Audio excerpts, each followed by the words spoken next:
Hello friends, welcome to engineers access classes. I am your teacher Mohit Pant. Last class में हमने KVL के बारे में पढ़ा था। केवीएल देखा था केवीएल क्या होता है, और हमने एक न्यूमेरिकल किया था, और उसके साथ साथ हमने स्टेप लिखे थे केवीएल को हम कैसे सॉल्व कर सकते थे। ठीक है, तो वो थोड़ा छोटा सा उसका इंट्रोडक्शन था। अब आज हम पढ़ेंगे केसीएल के बारे में। ठीक है, तो हम लिखते हैं यहाँ पर केसीएल। केसीएल केसीएल का फॉर्म है Kirchhoff current law. Kirchhoff current law. ठीक है, केसीएल फॉर्म है किरचॉफ करंट लॉ। अभी क्या बोलता है? It states that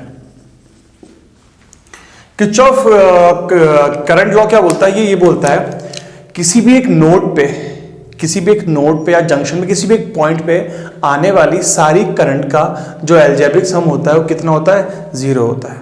the algebraic sum of all the current meeting at a point is equal to 0। मतलब सारी करंटों का एल्जेब्रिक सम जो होगा वो एक पॉइंट पे वो कितना होता है? 0 होता है। ठीक है, तो मैं लिख लेता हूं, it states that the algebraic सम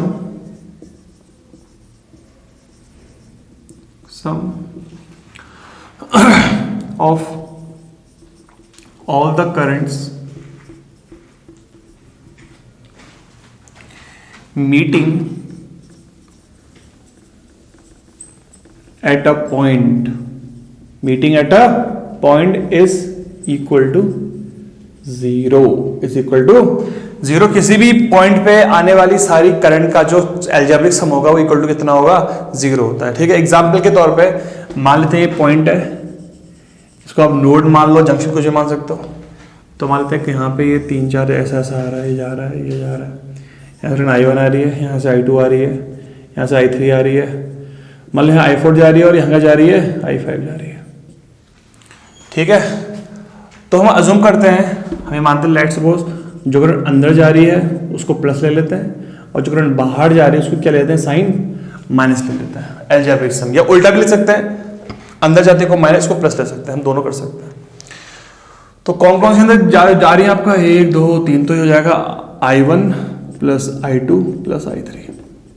बाहर कौन सी आ रही है? I4 minus I4 minus I5। तो उनका एल्जेब्रिक सम इक्वल टू कितना आ गया? 0 आ गया। तो आप बोलोगे summation of I is equal to क्या? 0। Summation of I equal to कितना हो गया? 0 का तो मतलब क्या? सारी करंट मतलब सारी करंट जो किसी पॉइंट में मिल रही है उनका एल्जेब्रिक सम इक्वल टू कितना हो? 0। एल्जेब्रिक सम मतलब क्या होगा कि आप प्लस साइन भी आसान करो, किसी को प्लस किसी को माइनस, अंदर जाती को प्लस मानोगे तो बाहर जाती को माइनस, अगर बाहर जाती को प्लस करोगे तो अंदर जाती को माइनस करोगे। ठीक है, अच्छा एक चीज और है, तो ये हो गया केसीएल हो गया। इसको मैं ऐसे भी लिख सकता हूं, देखो ये I1 I2 एक साइड रखे, इन दोनों को मैं यहां भेज देता हूं, तो कितना आ गया है? I1 plus I2 plus I3 equal to कितना हो गया? I4 plus I5। ठीक है, I1 plus I2 plus I3 equal to कितना हो गया? I4 plus I5। ये हो गया सम ऑफ एंटरिंग करंट्स, ये हो गया सम ऑफ आउटगोइंग करंट। ठीक है, तो यहां से केसीएल ने एक और बात हमसे बोल दी है। केसीएल ने एक बात ये बोल दी कि किसी भी पॉइंट पे जितनी करंट आपकी जोड़ अंदर को आ रही है उसका सम बराबर होगा उन करंट का सम जो क्या हो रही है? बाहर निकल रही है। मतलब 3 करंट आ रही हैं, इनका सम बराबर होगा 2 करंट के सम के जो यहां से क्या निकल रही है? बाहर निकल रही है। तो केसीएल को हम इस तरह भी बोल सकते हैं, sum of entering current equal to sum of outgoing current के बराबर होता है किसी एक पॉइंट में। ठीक है, तो ये मेरा क्या हो गया? केसीएल हो गया। तो केसीएल का मतलब क्या होता है? एक किसी पॉइंट पे मिलने वाली सारी करंट का जो एल्जेब्रिक सम होगा वो इक्वल टू कितना होता है? 0 होता है। ठीक है, चलिए आगे बढ़ते हैं। फिर एक छोटा सा न्यूमेरिकल देख लेते हैं।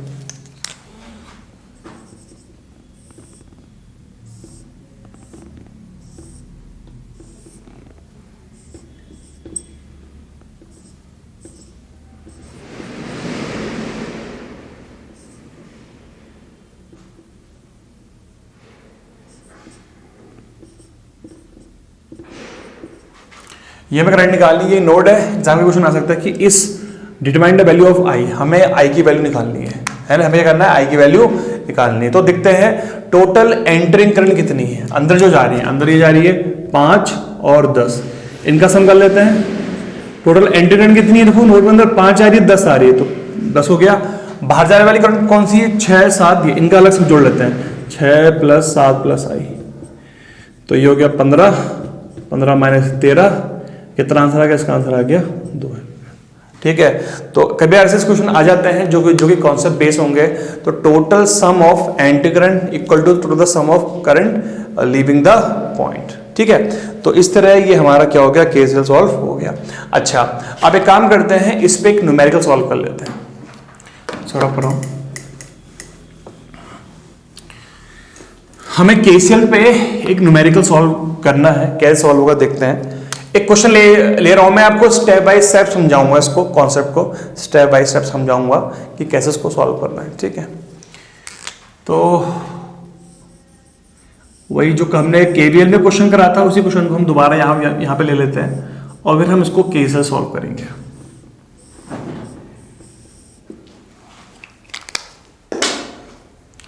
ठीक है, ये 10 वोल्ट था, ये 8 वोल्ट था, ये 3 ओम था, ये 2 ओम था और ये 2 ओम था।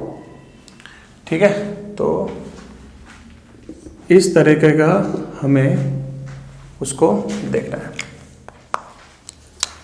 केसीएल हो गया। अच्छा, इस क्वेश्चन को हमें केसीएल सॉल्व करना है। इससे पहले वाले लेक्चर में जब हमने केवीएल पढ़ा था, उसमें हमने इस क्वेश्चन को केवीएल से सॉल्व किया था। यहाँ पे हम इसी क्वेश्चन को केसीएल सॉल्व करेंगे और इसके स्टेप्स को भी हम यहाँ पे लिखेंगे, कैसे किसी क्वेश्चन को हमें केसीएल से सॉल्व करना है। ठीक है, अच्छा एक चीज पहले और समझते हैं, हमें पहले स्टेप समझने हैं। केसीएल को सॉल्व करने के लिए हमें स्टेप लिखने हैं, हाउ टू सॉल्व, क्या होना चाहिए केसीएल के सॉल्व। ठीक है, उससे पहले मैं आपको एक चीज समझाना चाह रहा हूं, एक कॉन्सेप्ट है। ठीक है, इस कॉन्सेप्ट देख लेते हैं।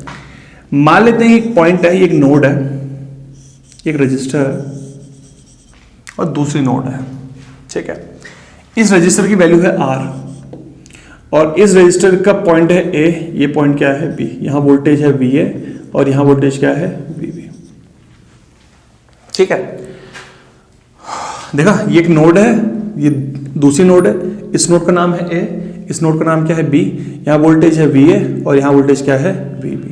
ठीक है, अब हम मानते हैं, हमने एज्यूम किया कि एक करंट जो है वो जा रही है A पोटेंशियल से B पोटेंशियल, मतलब A पॉइंट से B पॉइंट के पास जा रही है, इतना मानते हैं। लेट्स सपोज मैंने एज्यूम किया, एक इमेजिनेशन करते हैं कि करंट है जो कि एक नोड से A नोड से जा रही है B नोड के पास। तो इस करंट की इक्वेशन क्या होगी, इसको हम कैसे लिखेंगे।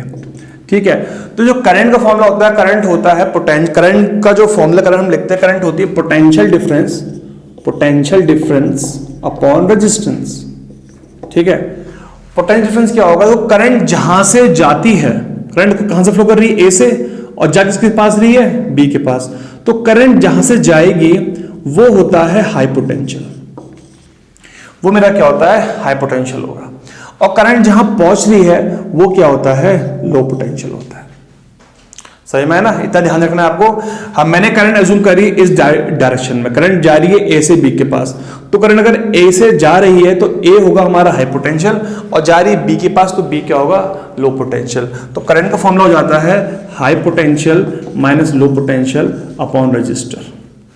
क्या फॉर्मूला है, high potential minus low potential upon register. High potential कितना है VA और लो पोटेंशियल कितना कहां जा रही है VB, जहां से जा रही है उसका पोटेंशियल और जहां से जा रही है, जहां से निकल रही है उसका पोटेंशियल माइनस जहां पहुंच रही है उसका पोटेंशियल अपॉन रेजिस्टेंस। तो करंट को इस फॉर्म में आप ऐसे लिखोगे। समझ में आया ना। तो कभी भी अगर दो नोड के बीच में करंट फ्लो कर रही है, किसी भी दो नोड के बीच में करंट फ्लो कर रही है, आपको देखना है करंट कहां से कहां जा रही है। तो आप देखो करंट जहां से, करंट का जो इक्वेशन होगी आप जहां से करंट जा रही है उसका पोटेंशियल माइनस जहां करंट पहुंच रही है उसका पोटेंशियल डिवाइड बाय रेजिस्टेंस करोगे। ठीक है, सिमिलरली ये तो तब था अगर करंट जा रही है A से B, अगर करंट फ्लो करती B से A, आप करंट इस डायरेक्शन में मानते लेट्स सपोज, तब क्या होता है, तब आपका हाई पोटेंशियल ये हो जाता है। क्या होता है बी, क्योंकि करंट जहां से फ्लो करती है हम उसको हाई पोटेंशियल मानते हैं और जहां पहुंचती है उसको लो मानते हैं, ठीक है। तो करंट अब यहां से फ्लो करेगी तो ये हाई पोटेंशियल हो जाएगा वीबी और लो पोटेंशियल क्या हो जाएगा वी ए। तो फॉर्मूला हो जाएगा VB upon VB minus V A upon R हो जाएगा, ठीक है। तो इस कॉन्सेप्ट का यहाँ पे बहुत यूज होता है केसीएल में और आगे भी यूज होता है। आपको ध्यान देना है किसी भी दो नोड के बीच में, किसी भी दो नोड के बीच में अगर करंट फ्लो कर रही है तो करंट की जो इक्वेशन होती है, करंट होती है पोटेंशियल डिफरेंस अपॉन रेजिस्टेंस। तो पोटेंशियल डिफरेंस क्या होगा, high potential minus low potential. तो आप कैसे पहचानोगे कौन सा हाई पोटेंशियल है, करंट जहां से जा रही है, जिस नोड से जा रही फॉरवर्ड को, ठीक है ना, वो नोड होता है पोटेंशियल, और जिस नोड पे पहुंच रही है वो मेरा क्या होगा लो पोटेंशियल। तो कंडीशन होगी वो वोल्टेज माइनस वो वोल्टेज डिवाइड बाय आर। आपको समझाने के लिए मैंने यहाँ पे कॉन्सेप्ट यहाँ पे ले लिया। अगर यहाँ करंट यहाँ से यहाँ जाएगी तो V A minus V B upon R हो जाएगा, करंट यहाँ से यहाँ जाएगी तो V B minus V upon R हो जाएगा। समझ में आ गया इतना, आप इसको नोट कर लो, ठीक है ना, ये इंपॉर्टेंट है, ये समझाना था मुझे, ठीक है ना। अब क्योंकि इस कॉन्सेप्ट का इस्तेमाल यहाँ पे बहुत होगा, ठीक है। अब मैं इसको रब कर रहा हूं, आप नोट चाहे तो उसको नोट कर सकते हैं, ठीक है। मैं इसको रब कर रहा हूं। अब दोबारा इस क्वेश्चन में आ जाते हैं जो कि हमारा केसीएल है, ठीक है। तो सबसे पहला स्टेप क्या है, consider the junction, consider the junction. Junction को देखो, जंक्शन को कंसीडर करते हैं और देखते हैं कितने जंक्शन है मेरे पास, ठीक है ना। कंसीडर द जंक्शन, और कितने जंक्शन है मेरे पास, कंसीडर द जंक्शन और गो फॉर द जंक्शन। मतलब क्या, जंक्शन को चेक करो कितने जंक्शन है, कहां कहां पे जंक्शन बन रहे हैं। जंक्शन आपको मैंने इससे पहले वाले लेक्चर में बताया था, जंक्शन वो पॉइंट होता है जहां पे तीन या तीन से ज्यादा नोड क्या हो रही हैं, तीन या तीन से ज्यादा ऐसी नोड जहां पे तीन या तीन से ज्यादा ब्रांचेस मीट कर रही हैं। तो यहाँ पे जंक्शन क्या होगा, ये जंक्शन होगा भाई, नहीं ये जंक्शन नहीं है कि हाँ दो मिल रही है, ये जंक्शन भी नहीं है, बट ये दो जंक्शन है यहाँ पे। तो दो जंक्शन है, एक जंक्शन ये है और एक जंक्शन ये है, समझ में आया ना। कितने जंक्शन मेरे पास, दो जंक्शन। तो आप बोलोगे कि जो मेरे पास जंक्शन है, जंक्शन कितने मेरे पास जंक्शन हो गए, दो जंक्शन हो गए, ठीक है ना, समझ में आ गया ना। कंसीडर द जंक्शन, और आप जंक्शन नोड से आप जंक्शन नोड बोल सकते हो, आप लिख लो junction node, consider the junction node, consider the junction node. Junction node कितनी मेरे पास, दो हो रही है, ठीक है। अब सेकंड स्टेप क्या देखते हैं, assume one of the junction node as reference और ground और अर्थ, ठीक है। अभी नेक्स्ट स्टेप क्या बोल रहा है, नेक्स्ट स्टेप भी बोल रहा है इन जो आपने जंक्शन देखी है, आपने मान लो तीन थी, दो थी, जो भी जंक्शन थी, ठीक है। जैसे कि हमारे यहाँ पे दो जंक्शन मिली है, हो सकता है तीन चार हो सकती है। अब हमें करना है अज्यूम वन, ऐसे एनी ऑफ लिखता हूं मैं, assume any one of the junction node as a reference और अर्थ। और ये किसी भी एक जंक्शन नोड को उन सब में से जो आपने जो देखी है उसमें नेटवर्क में, जैसे यहाँ तीन चार जितने भी नोड, यहाँ तो दो हैं, वैसे तीन हो सकती हैं, चार हो सकती हैं, तो उनमें से किसी एक नोड को हमें क्या मानना होता है, अर्थ मानना होता है, ग्राउंड मानना होता है, समझ में आया ना। जैसे यहाँ पे दो है तो दो में से एक को मुझे क्या मानना पड़ेगा, अर्थ मानना पड़ेगा। तो मैंने अगर अब ये दो है, ठीक है, दो में से किसी अर्थ मान रहा हूं, बेसिकली जो नीचे वाले को हम अर्थ मानते हैं, तो मोस्टली यही मानते हैं। इसको मैंने कहां जोड़ दिया, अर्थ से। अर्थ का मतलब होता है अगर कोई चीज अर्थ से जुड़ गई है तो उसका पोटेंशियल कितना होता है, जीरो होता है, समझ में है ना। तो अगर यहां बोलोगे, आप पूछोगे इस नोड पॉइंट पे वोल्टेज कितनी होगी, तो आप बोलोगे यहां पे वोल्टेज है 0 वोल्ट। तो इसको रेफरेंस भी बोलते हैं, ग्राउंड भी बोलते हैं, अर्थ भी बोलते हैं। तो हमें करना है assume any one of the junction node as reference. आप चाहो तो इसको भी मान सकते थे, उसको भी मान सकते हैं, आंसर कोई अंतर नहीं आएगा, बट हम सिंप्लिसिटी के लिए नीचे वाले को नोड मानते हैं, ठीक है। तो मैंने एक को क्या मान लिया, उसको अर्थ मान लिया, ठीक है ना। अब थर्ड पॉइंट क्या है, थर्ड पॉइंट क्या है, assume the voltages in remaining junction node, assume the voltages in remaining junction node। अच्छा थर्ड स्टेप क्या बोल रहा है? थर्ड स्टेप क्या बोला है? चलो आपने अर्थ बना लिया, अर्थ बनाने के बाद जितनी जंक्शन नोड बच रही है, जैसे एक बच रही है हमारी, हो सकता है अगर 5 जंक्शन नोड होती है हमारे पास मान लो, तो एक को और तक करते तो कितनी बचती हमारे पास? 4 बचती है ना। तो चारों के चारों पे आपको कुछ ना कुछ वोल्टेज अज्यूम करनी है, बस ये थर्ड स्टेप बोला है, assume the voltage in the remaining junction node.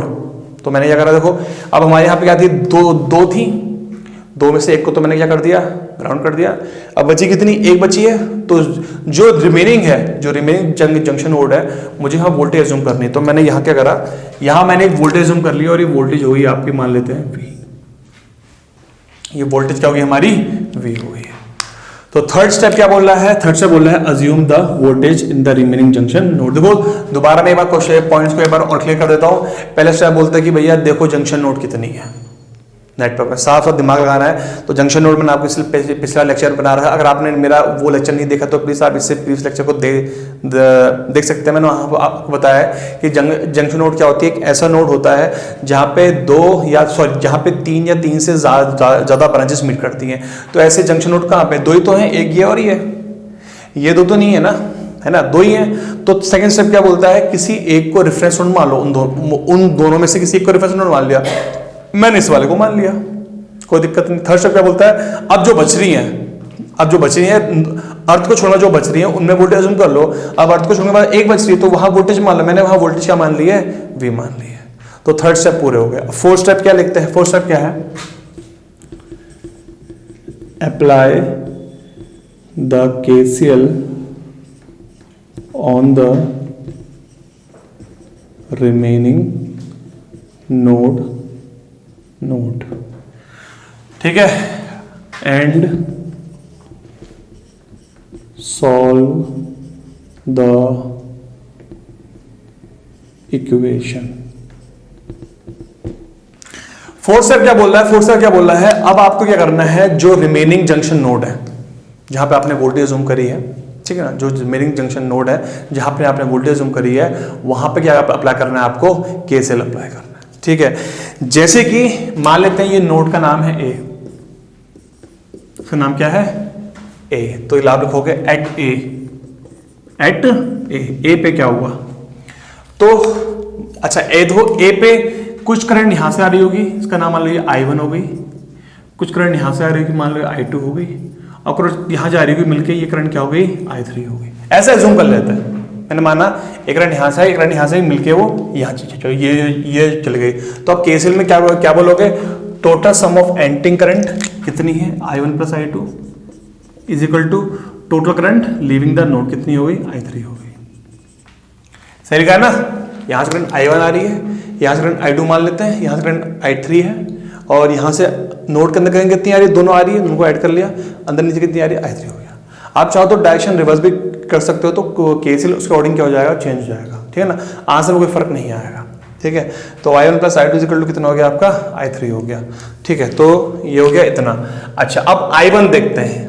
I1 current कहां से आ रही है? देखो यहां से आ रही है, 10 वोल्ट से निकल रही है, और कहां पे जा रही है? इस पॉइंट पे जा रही है। देखो I1 यहां से यहां फ्लो कर रही है, यहां से यहां 10 से निकल रही है, ऐसे जा रही है, ये ऐसे जा रही होगी, 10 से निकल रही है और यहां पहुंच रही है।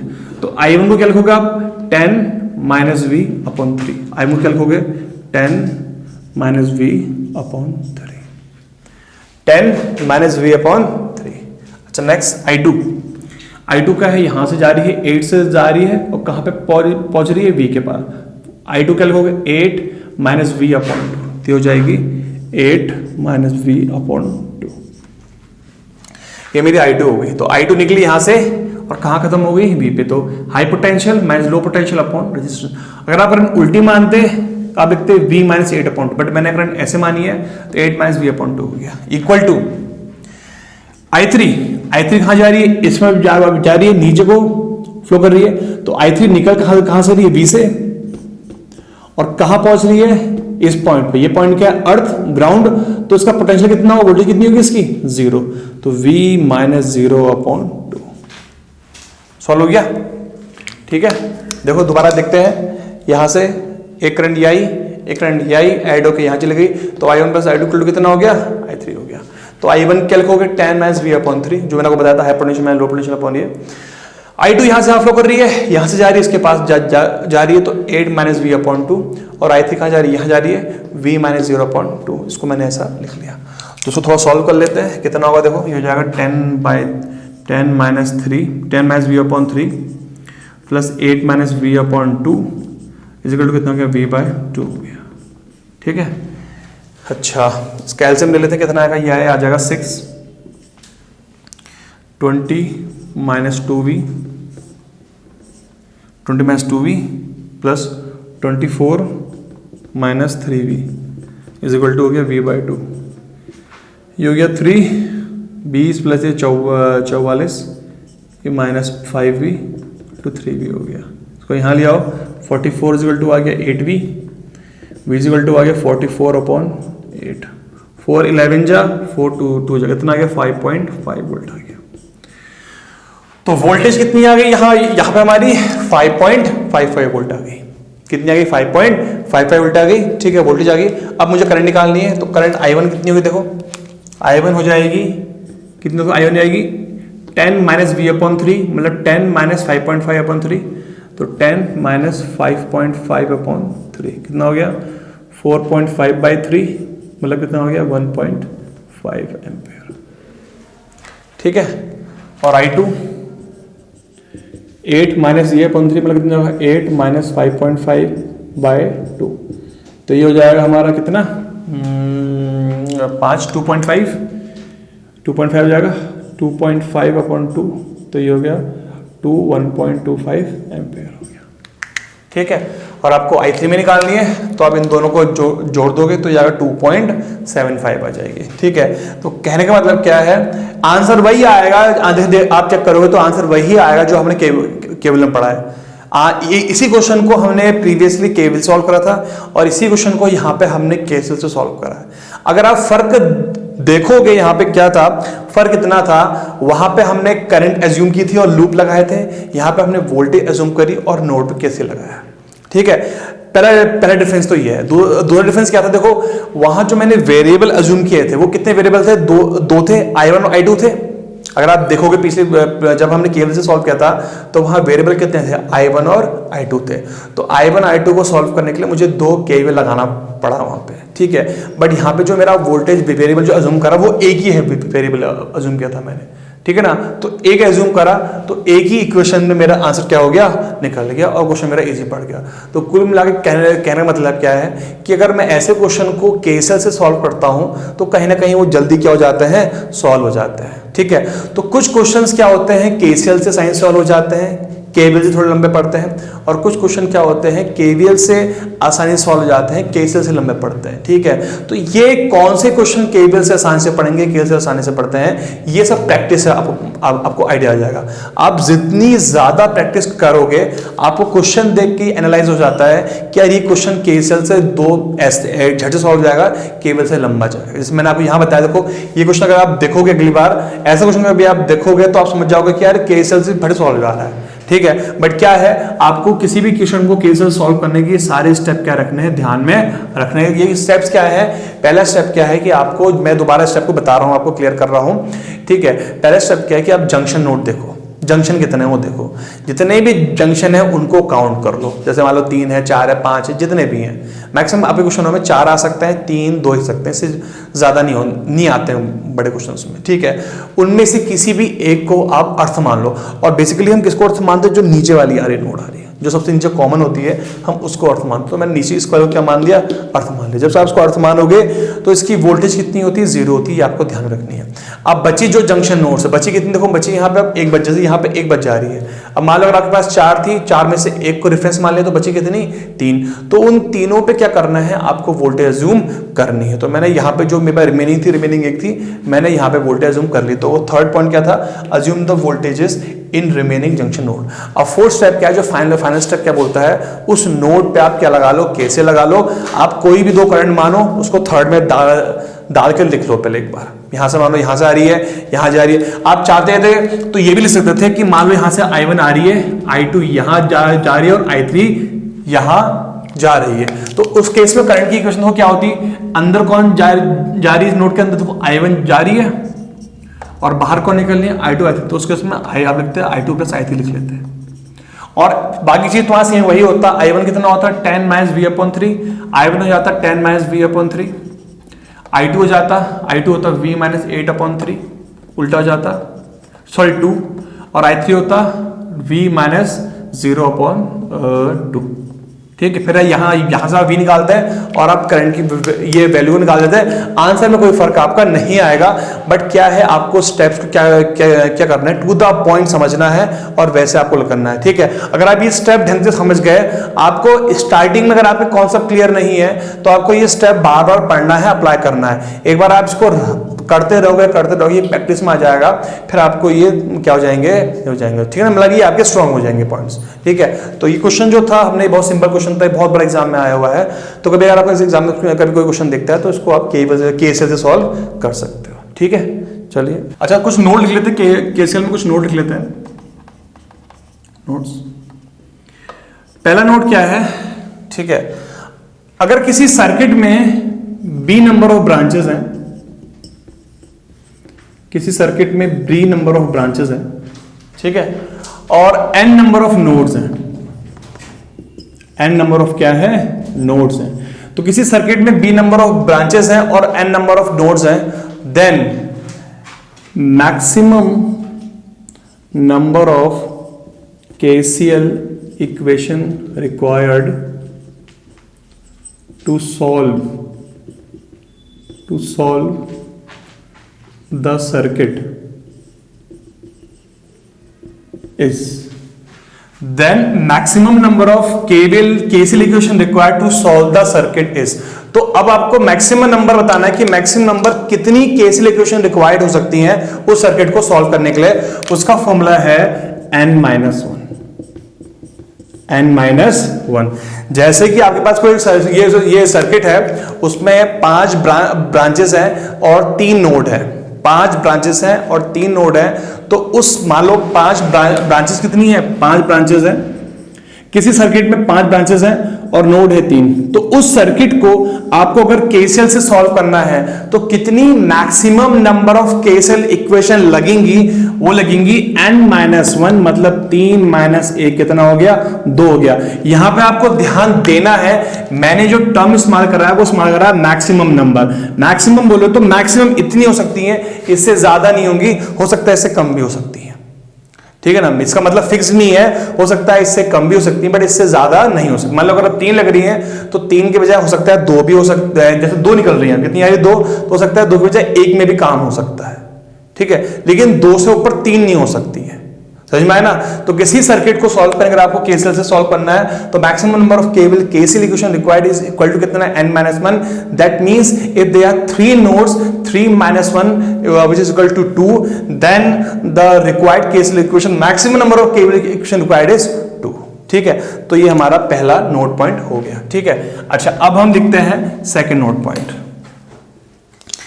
सेकंड नोट पॉइंट क्या है कि जो KCL है इसको हम कहां लगाते हैं, नोड पे लगाते हैं। तो KCL को हम नोडल एनालिसिस भी बोल सकते हैं। क्या होता है, नोडल एनालिसिस। ठीक है, नोडल एनालिसिस भी बोलते हैं। जैसे कि हमने केवीएल को मैश एनालिसिस बोला था और क्या बोलते हैं, लूप एनालिसिस बोला था, उसी तरह हम केसीएल को नोडल एनालिसिस भी बोल सकते हैं। तो क्या आप टर्म सुनते हो नोडल एनालिसिस, मतलब केसीएल ये लग रहा है। सेकंड पॉइंट हो गया। अब थर्ड पॉइंट क्या देखते हैं। थर्ड पॉइंट क्या है, थर्ड पॉइंट ये है KCL represent law of conservation of charge। Law of conservation of charge को रिप्रेजेंट करता है कौन, केसीएल। केसीएल रिप्रेजेंट करता है law of conservation of charge. मतलब क्या, कोई भी चार्ज ना तो क्रिएट होता है ना डिस्ट्रॉय होता है, वो एक फॉर्म से दूसरे फॉर्म क्या होता है, ट्रांसफर होता है। जिस तरह टोटल आने वाली करंट का सम बराबर होता है जाने वाली उसका होता है ना, मतलब जिस तरह टोटल चार्ज आ रहे हैं बराबर होता है टोटल चार्ज जितने जा रहे हैं, उसी तरह टोटल करंट कितनी आ रही है प्लस टोटल करंट कितनी जा रही है। तो कहीं ना कहीं जो law of conservation of charge है, जो केसीएल है हमारा, किरचॉफ करंट लॉ है, वो law of conservation of charge को रिप्रेजेंट करता है। ठीक है, तो ये 3 नोट पॉइंट हैं, ये एग्जाम्स में आते हैं। ये n-1 फॉर्मूला हो गया, और ये नोडल एनालिसिस हो गया, और ये केसीएल हमारा हो गया। ठीक है, चलिए आज के लिए फिर इतना। हम अगले लेक्चर्स में क्या करेंगे, अभी तो हमने सिर्फ इन दो लेक्चर्स में केवीएल को समझा है, और इस लेक्चर को, ये हमने प्रीवियस लेक्चर में केवीएल समझा और एक न्यूमेरिकल करा है। इस लेक्चर में हमने केसीएल किया है, इसका एक न्यूमेरिकल है। अब जो हमारा नेक्स्ट लेक्चर आएगा उसमें हम क्वेश्चंस करेंगे जो कि केवीएल केसीएल पे बेस होगा। वैरायटी टाइप के क्वेश्चंस होंगे, ताकि आपके क्वेश्चन, ताकि जो आपके कॉन्सेप्ट हैं उसमें और ज्यादा क्या हो जाए, क्लियर हो जाए। ठीक है, आपको हमारा वीडियो पसंद आया, please like it, share it and subscribe our channel. Thank you.